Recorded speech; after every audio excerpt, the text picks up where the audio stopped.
বাসর ঘরে আমার বয়ফ্রেন্ড সঙ্গে শাশুড়ির সম্পর্ক করা ছবি, আমার স্বামী হাতের সামনে দাঁড়িয়ে থাকা আমার শ্রদ্ধ বিবাহ করা স্বামী মুখে লাল হয়ে গেছে রেগে। এটা দেখে আমার হাত পা সামনে কাঁপছে।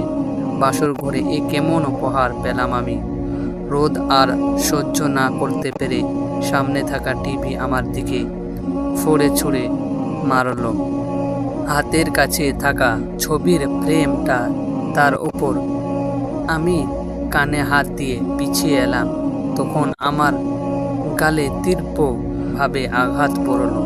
আমি ছিটকে পড়লাম। এখানে কোনো ছেলের সাথে মেলামেশা বন্ধ ছিল, সেখানে অন্য একটা ছেলের সাথে এত ঘনিষ্ঠ মুহূর্তের সাহস কি করে হলো? চিৎকার করে সাথে আমার গলা চেপে ধরলো আর চিৎকার এই আমার হৃদয় কেঁপে উঠল। আমাকে দেখে রোদ আমার হাত ধরে তুলে আর সামনে দাঁড় করালো। কি হলো বলো, উত্তর দিচ্ছ না কেন? বল, তোর মুখ বন্ধ কেন?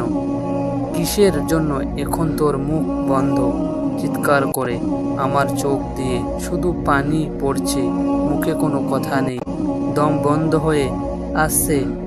আমার এই মনে হয় গেলাম আমি। তার প্রতিটা কথায় আমি বারবার কেঁপে উঠছি। কাঁদছিস কেন? এই কাঁদছিস কেন? তুই তো কাঁদার জন্য এমন করিসনি, তবে তুই কাঁদছিস কেন? তোর তো সুখের সময় গেছে না। ওর সাথে আমাকে ছেড়ে দিল।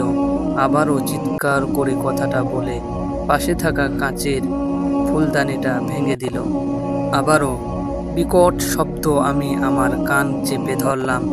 ওকে থামানোর মতো অবস্থা আমার নেই। আমি ভাঙা কাঁচের টুকরোর মধ্যে বসে কাঁদতে লাগলাম। এইগুলো কি হলো আমার সাথে? কিছুই বুঝতে পারছি না। এই ভিডিওটা কে দিল? রোদ নিশ্চিত সব শেষ করে দিবে, ওই সব তছনছ করে দেবে। ওর ভয়ানক রূপের কথা ভাবলেই অন্তর আত্মা কেঁপে উঠছে। আমি ছোঁয়া, পুরো নাম ছোঁয়াক্ত, চিহ্নিত, অনার্স 1 বর্ষে পড়ে। আমার মা বাবা নেই, এতিম আমি। একটা আন্টির বাসায় বড় হয়েছি।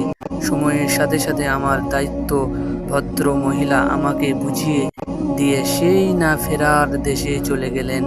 তার বাড়িতে থাকতাম আমি। আমার সামনে যে ছিল আমার স্বামী রোদ চৌধুরী, পেশায় ইঞ্জিনিয়ারিং।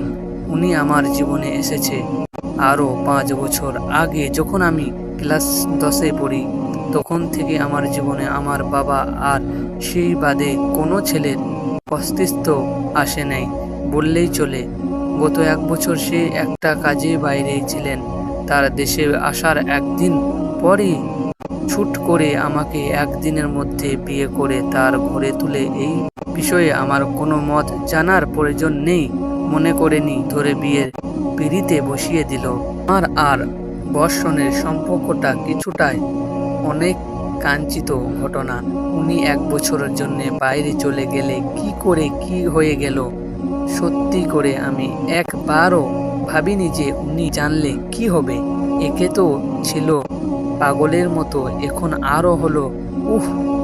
আর কিছুই ভাবতে পাচ্ছি না, সব গুলিয়ে যাচ্ছে। নির্জন রাস্তায় বিয়ের সাজের শেরওয়ানিটা পরে বহু দূর ভ্রমণ করেছে ফুল স্পিডে। রোদ একটা সময় গাড়ি তার থামিয়ে বাইরে নেমে আসে। মিষ্টি শীতল বাতাস বইছে। একদশ নির্জন একটা পরিবেশ। ঝিকি ঝিকি করে ডাকছে ঝিকি পোকাগুলো।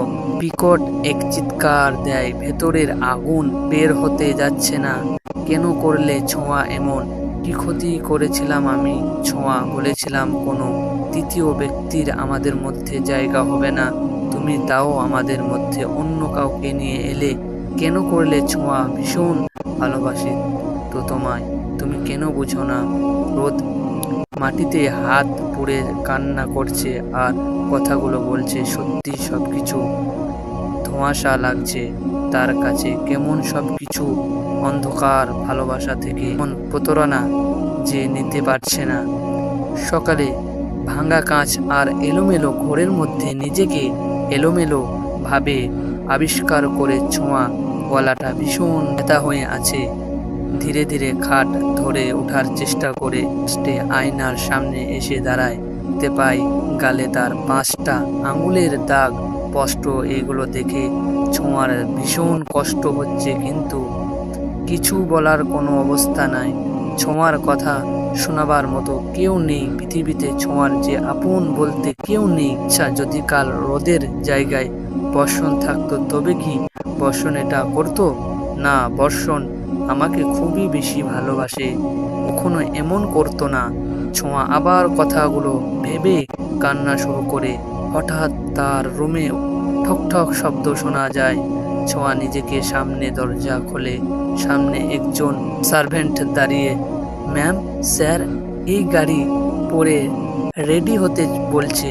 ছোঁয়া মহিলাটার হাতে একটা শাড়ি দেখতে পায়, একটা নীল রং শাড়ি। ছোঁয়া সেটা সার্ভেন্ট এর হাত থেকে নিতে সার্ভেন্ট চলে যান। ছোঁয়া বেশ ভালোই জানে এখন ছোঁয়া জিদ করে শাড়িটা না পরলে হয়তো আরো খারাপ কিছু হবে, তাই চুপচাপ শাড়িটা পরে গোসল করে নেয়। ঘরের ভেতরে অবস্থা দেখলে ছোঁয়ার হৃদয় বারবার কেঁপে উঠছে।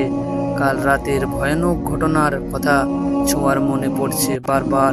ছোঁয়া শাড়িটা পরে আয়নার সামনে রাখা কিছু গয়না পরে নেয়। আর তখন সেই সময় হাজির হয় রোদ। রোদকে দেখে অন্তর আত্মা ভয়ে কেঁপে ওঠে। ও ঠিক আমার পেছনে দাঁড়িয়ে আমার দিকে শীতল দৃষ্টিতে তাকিয়ে আছে রোদ। আমি তাকে দেখে ফ্রিজ হয়ে গেছি। কিছুক্ষণ পর তাকানোর বাদ দিয়ে এগোতে শুরু করলো। এবার ওর এগোনো দেখে আমি আরো ভয় পেয়ে গেলাম, আর হাত পা কাঁপতে আছে। হঠাৎ আমাকে অবাক করে দিয়ে ও আমার চোখে একটা কালো কাপড় বেঁধে দিল। কি করতে যাচ্ছে ও?